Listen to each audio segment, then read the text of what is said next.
মানুষের জন্য যে রিজিকের বরাদ্দ সেটা উপভোগ না করে, সেটা না খেয়ে ওই মানুষ এই দুনিয়া থেকে বিদায় নিতে পারে না।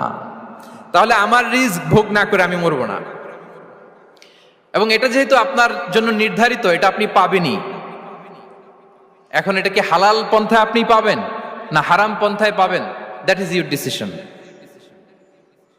আপনার রিস্ক আপনার কাছে আসবে, এটা নির্ধারিত না অনির্ধারিত বলেন তো? আমি সবার কাছ থেকে শুনবো, রিস্ক কি নির্ধারিত না অনির্ধারিত? ফিক্সড, নির্ধারিত। ফর এন এক্সাম্পল, ধরুন আপনি সারা জীবনে 1 কোটি টাকা ইনকাম করবেন। কয় কোটি? 1 কোটি টাকা ইনকাম করবেন, এটা নির্ধারিত, আল্লাহ তাআলা ফিক্স করে ফেলেছেন, এটা আল্লাহর সিদ্ধান্ত। কিন্তু এই 1 কোটি হালাল পন্থায় আপনি উপার্জন করবেন না হারাম পন্থায়, এটা আপনার সিদ্ধান্ত।